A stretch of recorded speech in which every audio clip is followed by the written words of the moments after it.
Have you ever sat in front of your phone or computer, ready to send a message or look something up, only to feel that strange wave of hesitation wash over you? It's not fear, exactly. It's more like uncertainty. A quiet voice that says, "What if I press the wrong thing? What if I mess something up?" If that sounds familiar, you're not alone. And more importantly, there's nothing wrong with you. The digital world wasn't built with seniors in mind. Most of today's technology moves fast, changes constantly, and assumes that everyone already knows how to use it. But the truth is, even younger folks often struggle to keep up. So when someone over 60 steps into this space, it's not a sign of weakness to feel unsure. It's a sign of courage.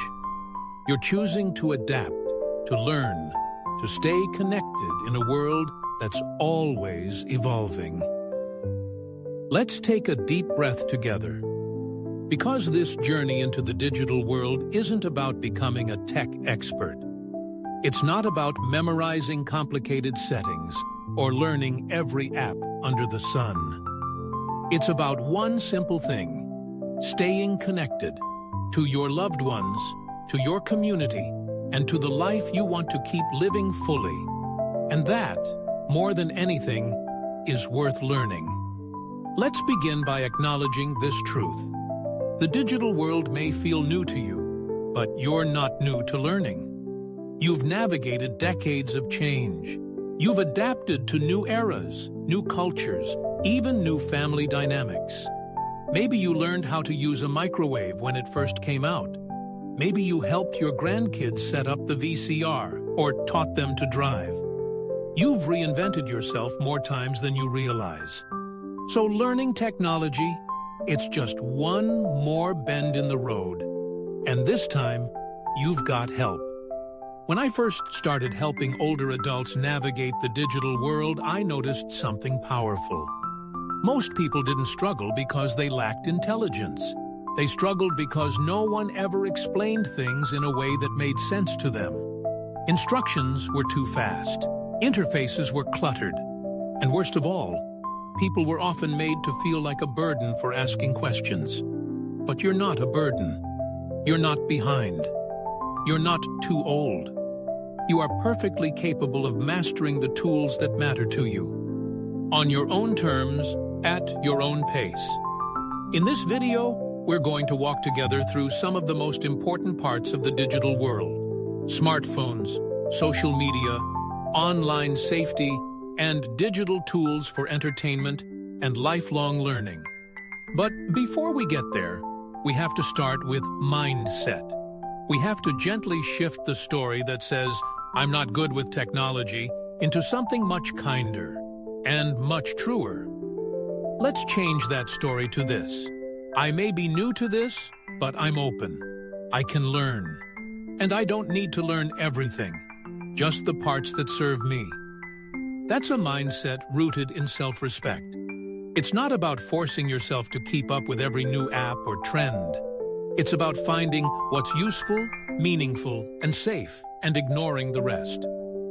For example, you might not care about TikTok dances or cryptocurrency apps.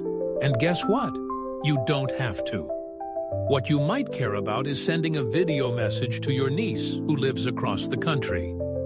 Or joining a group of other retirees online who share your love for gardening or jazz music. Or simply learning how to order groceries without having to leave the house. You see, the digital world isn't just about gadgets. It's about freedom. The freedom to stay close to people you love. The freedom to access resources that help you thrive. The freedom to express yourself and keep learning, no matter your age.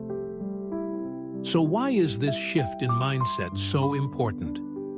Because too often, we stop ourselves before we even begin. We say things like, "I'm not tech-savvy," or "it's too late for me." And those words quietly become walls.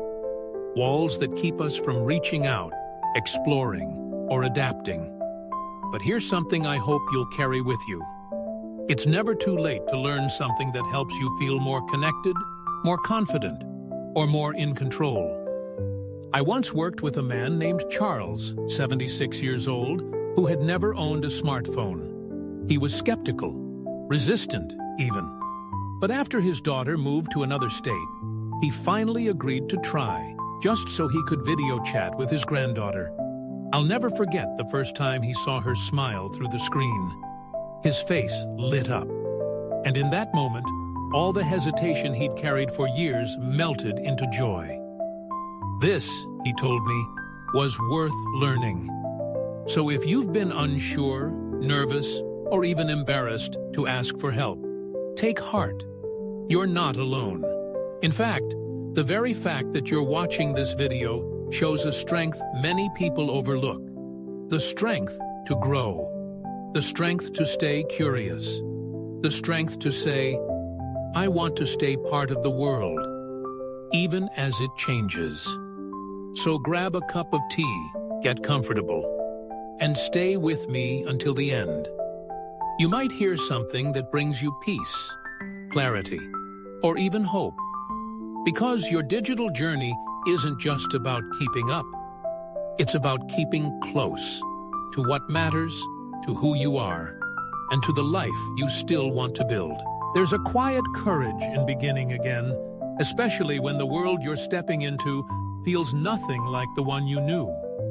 For many older adults, the digital world doesn't just look different. It feels like it speaks a foreign language. But what if learning this language wasn't about fluency or speed? What if it was simply about possibility? Possibility doesn't require perfection. It only asks that we open the door. And so here you are, not because you have to be, but because some part of you is still curious, still willing, still wanting to grow. That's the kind of mindset that leads to something beautiful. It's easy to think that technology is cold or impersonal, that it only belongs to the young, that if you didn't grow up with it, you'll never quite catch up. But here's the truth. Technology, when approached gently, can become a tool of freedom. It can help you hear the laughter of a grandchild who lives across the country. It can bring music back into your home without needing a CD player. It can remind you of appointments, connect you with community, and even show you how to fix a leaky faucet. One quiet video tutorial at a time. You don't need to learn it all. In fact, one of the kindest things you can do for yourself is to let go of the idea that you must keep up. You're not here to chase every new update or trend. You're here to find what serves you and leave the rest. Let me tell you about Peter. He's 79, retired from a career in carpentry, and had never used a smartphone until he needed to refill a prescription and couldn't get through the clinic's automated phone system. Frustrated but determined, he asked his neighbor for help. They spent 45 minutes together. By the end, Peter had set up his very first app. Just one. Just the one he needed. That night, he called his daughter and told her, I did something new today. It wasn't flashy. It wasn't a tech overhaul, but it was his beginning. And beginnings are sacred. You might not realize it, but you've already started. Even watching this video is an act of participation, a decision to lean into what's unfamiliar instead of stepping back. That matters. That's meaningful. Now here's where we shift gently. This is the part that most people miss, but it could change everything. You don't need to understand how everything works. You just need to know what matters to you and follow that thread. For some, that thread might be learning how to read emails from a doctor's office or a loved one. For others, it might be learning how to video call a friend who lives alone. For you, it might be something entirely different. That's the beauty of this stage. You get to choose what's worth your time, your focus, your energy. There's no one-size-fits-all. There's no final test. There's just a path, and you're already on it. When I helped Clara, a retired teacher in her early 80s, learn to navigate her new tablet, she told me something I'll never forget. I thought I was too old to learn anything new, but I've realized it's not that I can't learn, it's that I needed someone to slow down with me. That was the turning point for her. Once the pressure to get it right disappeared, her joy returned. She learned to send voice notes to her sister, browse photos, and even follow along with an online poetry group. And more importantly, she smiled again. Sometimes, the biggest barrier isn't the device. It's the voice in your head that says, "This isn't for me." But let me offer you a new voice. One that says, "I can learn what I need, in the way that works for me." That's not just permission, it's power. The next time you pick up a smartphone or sit at a computer, don't ask, "Will I mess this up?" Instead, try asking, "What's one small thing I want to do today?" Maybe it's reading the news. Maybe it's checking the weather. Maybe it's texting a photo to a friend. Start there. Let it be enough. There is no race. There is no rush. There is only the beautiful act of discovering new tools that support the life you want to keep living fully. So many older adults I've met feel a mix of embarrassment and frustration when trying something new with technology. But if that's you, please hear this. You are not alone. Not now. Not ever. And you are not less because you're learning. If anything, you are more. More open, more adaptable, more human. Technology can be confusing, yes, but you have navigated far more complicated things in your life.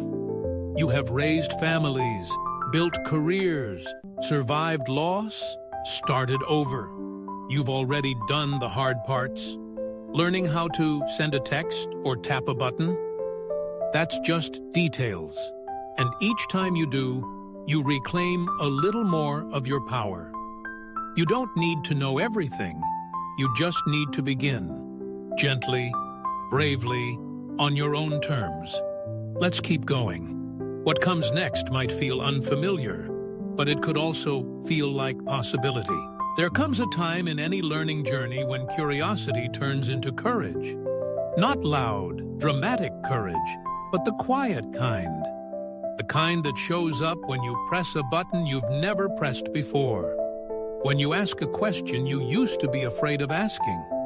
When you decide gently but firmly that this digital world won't pass you by, not without you taking part in it. If you've made it this far, you've already walked through the hardest part, deciding that you're willing to try. And now it's time to do something even more powerful. To step into the doing, in your own way, with your own rhythm, on your own terms. Let's talk about what that looks like, not as a checklist, but as a lived experience. I remember visiting Ellen, 74, at her home on a bright spring morning. She was waiting at the table, tablet in front of her, brow furrowed. "I've been stuck on this screen for 10 minutes, she said. "It keeps asking me to allow notifications. What does that even mean?" I sat beside her and asked, "What are you trying to do?" She smiled sheepishly. "Watch my church's Sunday message. They put it on something called YouTube." We didn't start by fixing the notification settings.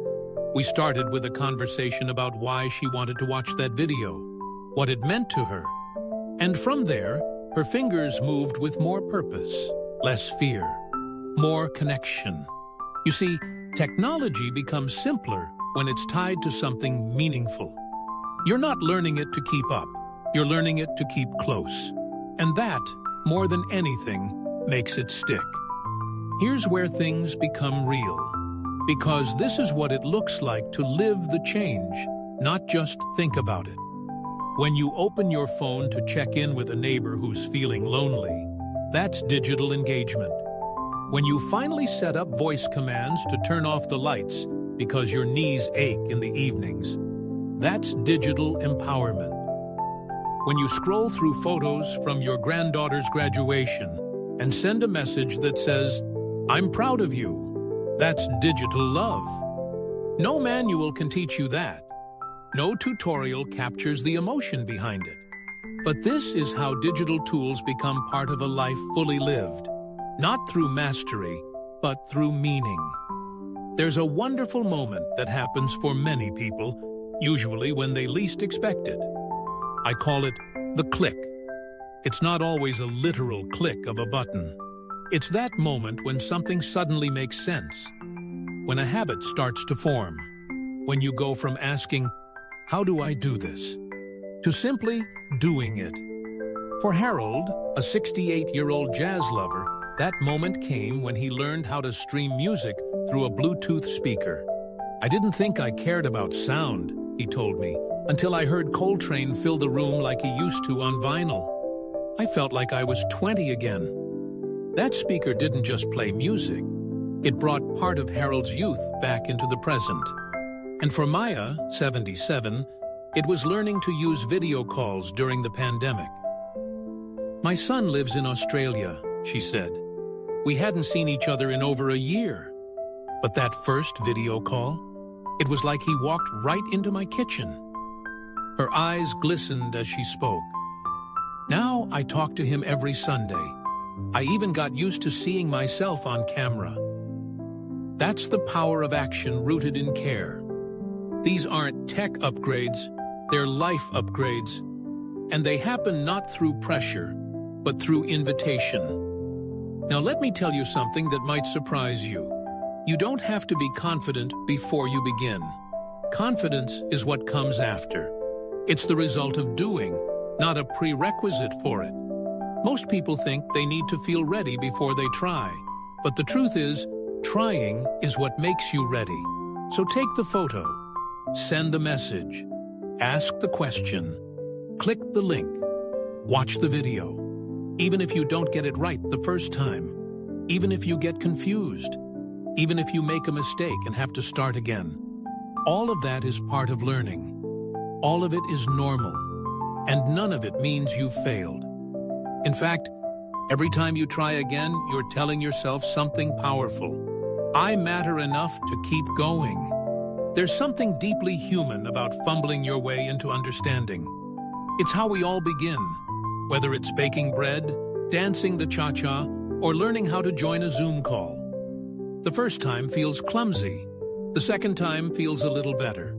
And by the third or fourth, you've found your own way. The same is true here. Let your pace be slow. Let your learning be uneven. Let your process be yours. What matters is that you show up. What matters is that you stay in the game. And here's something else that matters.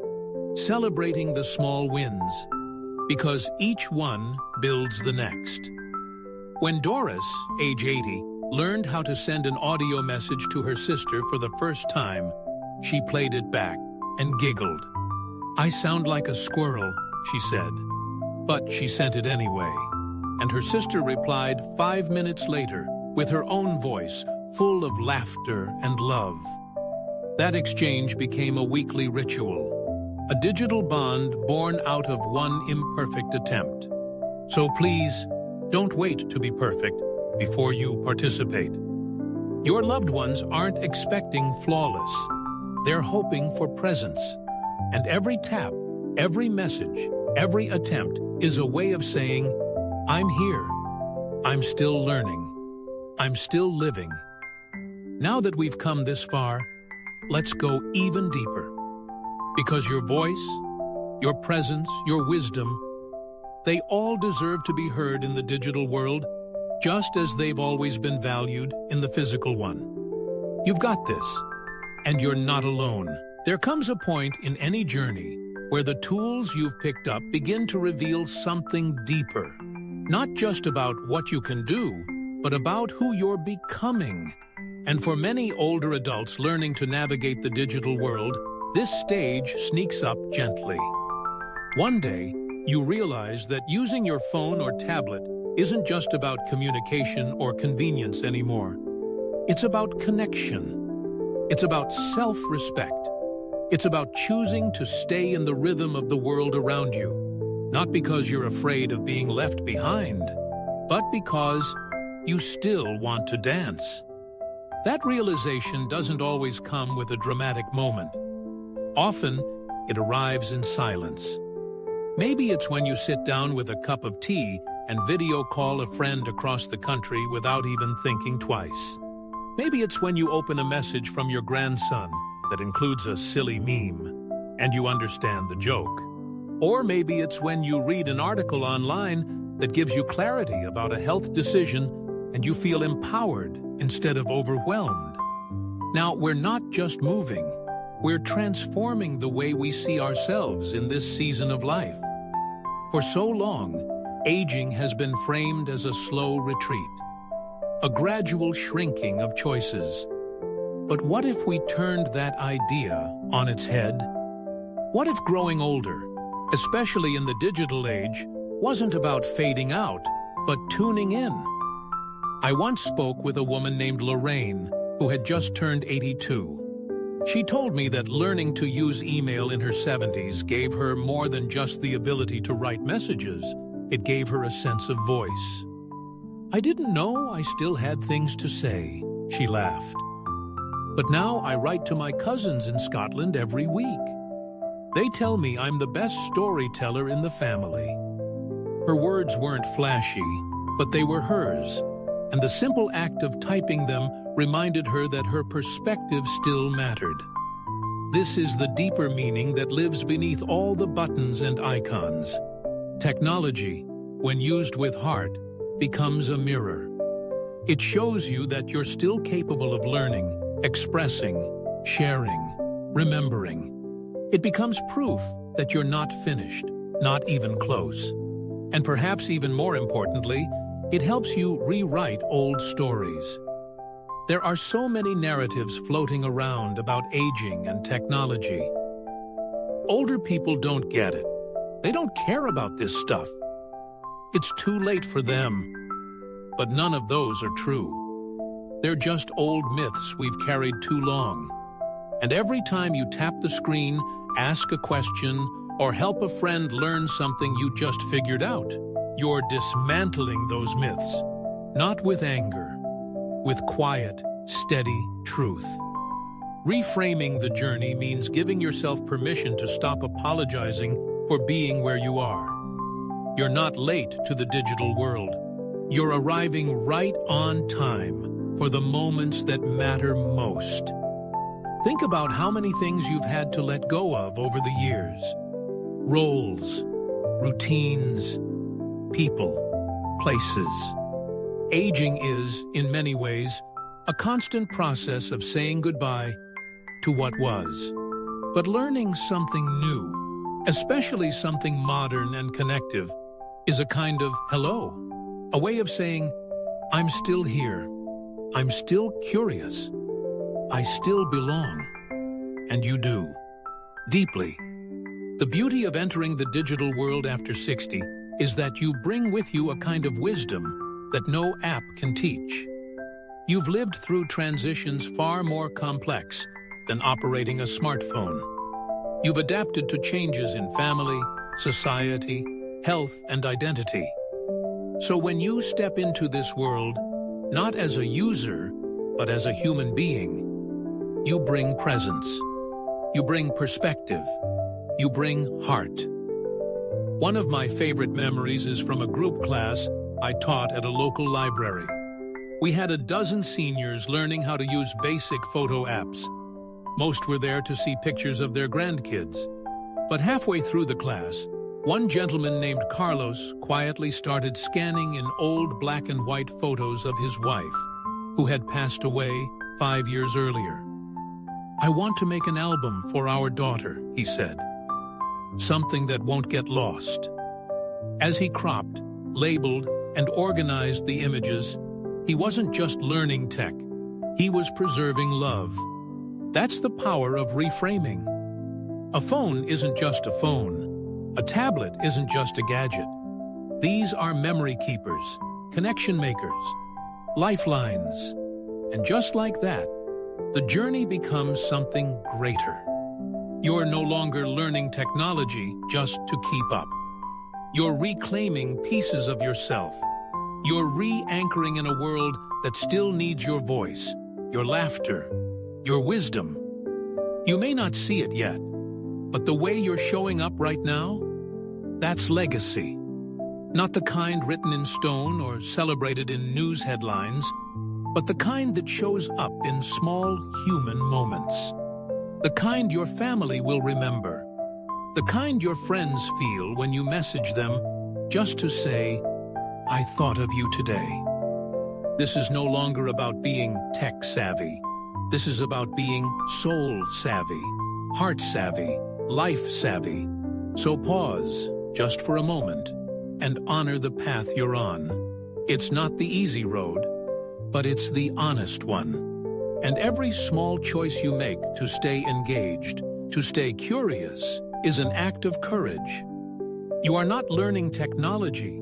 You are learning how to continue living fully in the world as it is today. And that is no small thing. Let's keep going. What comes next might stir something even more powerful. You've made it. And not just to the end of this video, but to a moment that deserves to be acknowledged. Because what you've done over the past few minutes, or maybe over the past few weeks or months, depending on your pace, is something quiet, personal, and incredibly brave. You've walked towards something unfamiliar. You've chosen to stay present in a world that changes fast. And you've decided, in your own way, that growing older doesn't mean growing smaller. It means growing deeper. So let's stop here for a breath, for a recognition, for a moment of real celebration. The decision to engage with technology after 60 isn't just about utility. It's not just about checking your bank balance online or video calling a relative. It's about something much bigger. It's about claiming your place in a world that sometimes pretends people over a certain age no longer matter. It's about standing up, softly but firmly, and saying, "I'm still here. I'm still curious. I still count." That is no small thing. In fact, it's one of the most powerful choices a person can make. Because here's the truth. So much of our society moves fast and forgets easily. But people like you, people who choose to remain engaged, who learn new things even when they're frustrating, who ask for help and try again, you are the ones teaching the rest of us what resilience looks like. You are not falling behind. You are holding steady. And every tap, every swipe, every patient moment of confusion followed by a moment of clarity, it all adds up to something meaningful. It all says, "I still want to be part of this world." And you are. You are so very much a part of it. I once spoke to a woman named Joni, 75 years old, who told me she used to avoid touching her daughter's iPad. "I was afraid I'd break it," she said. But after some gentle encouragement and a few lessons from her grandson, she not only learned to browse the internet, she discovered a forum full of other retired nurses like herself. "I didn't know I missed sharing stories until I found people who understood," she told me. "Now I check in every day." That's what this is really about. It's not about devices. It's about belonging. You might not become a tech whiz. You might never care to set up cloud storage or understand what an algorithm is. But you can learn what you need, what brings you joy, what keeps you close to the people you care about. And in doing so, you get to write a new chapter, one where age isn't a barrier, but a badge of lived wisdom that has a place in every room, even digital ones. You've already proven you can do it. You've shown yourself that it's possible to be both vulnerable and strong, to feel uncertain and still move forward. To begin again, not because you have to, but because you can. There's an incredible kind of dignity in that. And if no one else has said it to you lately, let me say it now. I am proud of you. Not because you followed all the steps, Not because you clicked all the right buttons, but because you dared to stay open. You dared to learn. You dared to live. That matters. And now, I want to invite you to take this learning and carry it forward, not just on your screen, but in your life. Maybe there's someone else in your life who feels left out or behind. Maybe they're too embarrassed to ask how to send a photo, or afraid they'll look silly if they try to join a video call. Maybe they need what you needed, a little kindness, a little encouragement, a little proof that it's not too late. You could be that proof for them. Share what you've learned. Not perfectly, not like a teacher with a plan, but like a friend with a story. Tell them how you figured out your way. Tell them how it felt the first time something actually worked. And let them know it's okay to laugh at the bumps along the way. Because this digital journey is not about being perfect. It's about being present. And if today is the first day you feel that presence taking root, then let it grow. Let it guide you to new places, new conversations, new joy. Let this be the moment you look back on and say, that's when I stopped shrinking and started expanding again. You have more to see, more to give, more to receive. And this journey into technology is just one doorway into all of that. So take your time, explore what you want, ask for help when you need it, and don't let anyone rush you or make you feel small. Your pace is perfect. Your path is yours, and your willingness to walk it, that's what makes it powerful. If you've learned even one thing that helped you feel more capable, more connected, more in control, I hope you'll keep going. And if you'd like, share it in the comments. Your story might be exactly what someone else needs to hear. And if this video made you feel a little more seen, a little more hopeful, or just a little more you, we'd love for you to stay with us. Subscribe, come back, join the community we're building, because your voice has a place here. Your journey matters, and your presence always is a gift. So here's to what's next, to courage, to clarity, to connection. Let's go forward together.